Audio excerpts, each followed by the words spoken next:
Hi guys, my name is Angie and I'm going to be talking you through what props I like to use in yoga. Now, you don't actually need to own any props in order to do your yoga practice, just to make that really clear. In ancient India, they used to do yoga without a yoga mat. They didn't have yoga mats, so they would just do it on the earth, and then they'd use animal skins as kind of a mat, and that's where the idea of a mat kind of came from. So I've got my yoga mat here, which I do use just because I find that it helps with grip, but you don't need to use one. If you don't have one and you'd rather use the earth, then you're more welcome to do that. So let me talk you through a few of the props that I personally like to use. I use these props because I find that they really help deepen my practice. Some of them allow me to relax even further. So let me start with my yoga wheels. This is quite a new purchase actually. This was a gift, Christmas just gone.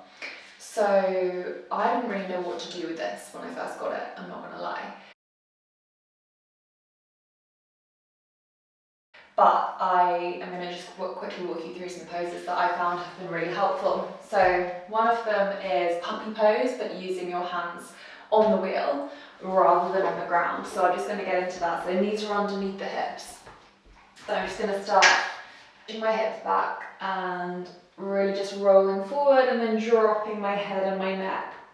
And this really gets into the upper back and into my shoulder blades, and it helps open up the chest, and I can also do some movement just rolling forwards and back, which also really helps to open up the front body. Another way to use the wheel is underneath a leg, so coming into like a lunge pose and maybe bringing your hands either side and just rolling forward, so kind of like a foam roller, and just massaging out the back of the leg. And then another way is in wheel pose, so coming down flat on our backs, bringing the wheel behind, feet hip width apart, pressing into the feet, lifting up and then rolling around, seeing if you can grab hold of the wheel, and then pressing maybe the forearms to the ground, maybe walking the feet back. So this is a really nice way of getting through the back. And then you could try and lift one leg, maybe the other.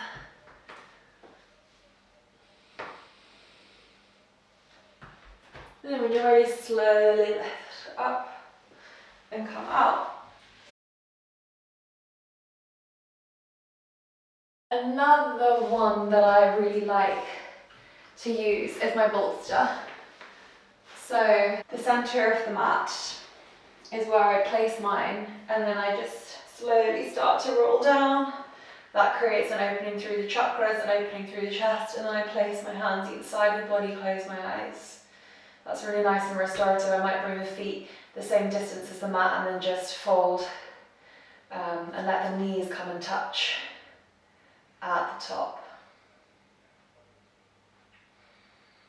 Place it in between the two legs and come into a seated forward fold that's more restorative. So instead of being active through the feet and trying to reach forward, you're more kind of just sinking down and holding on. Some movement, I find swaying is quite nice. And then slowly coming up. I also like blocks. Now these blocks are quite hard. I might actually have a discount code for these blocks. These blocks are great for, similar to what I just showed you with the wheel actually. So same as the puppy pose, but instead of placing the hands, you put the elbows down and then sinking the hips back, pressing the hands in prayer, drop the head and the neck. And that's again a really nice stretch into the front of the chest, into the front of the arms, and then slowly coming back up. It's also really good when you're practicing your splits pose, so feet can come down and you can use your blocks to just help you get into your splits.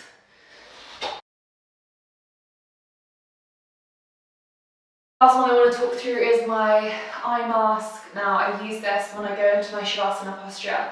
I place it on top of my eyes. It smells like lavender. It's got lavender crystals, salts inside it. So it smells really nice, and I just place it on top. And it helps me go a little bit deeper into my practice because the lavender scent is really, really calming, and the heaviness on my eyes feels really nice. And also, it obviously blocks out more light than just having my eyes closed. Practicing pratyahara, which is the practice of yoga meaning sense withdrawal, so you're withdrawing your sight, that sense of sight, which means that you're able to really get more into a calm, relaxing state.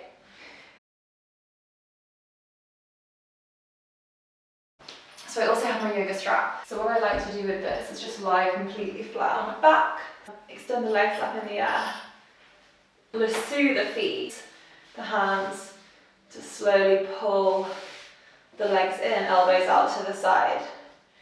Or you can just use one.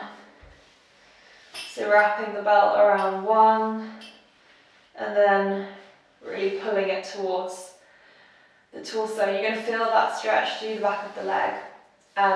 The leg's going to want to bend. You can have a little bend if you want to, but try and keep it as straight as possibly can.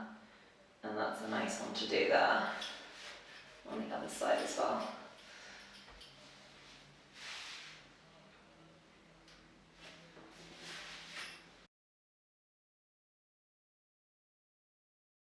I always like to use a little yoga mist as well.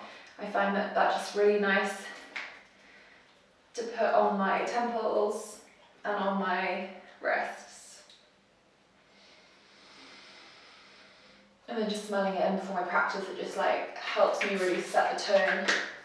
Makes my room smell nice and fragrant. And that is pretty much it. Like I said, you don't need to have any yoga props in order to practice yoga, but there are some props that are really nice for just giving you a bit more of that yoga experience and making you feel a little bit more like into that magical practice. So yeah, let me know if you give any of them a try, leave a comment below, and I'll see you next time.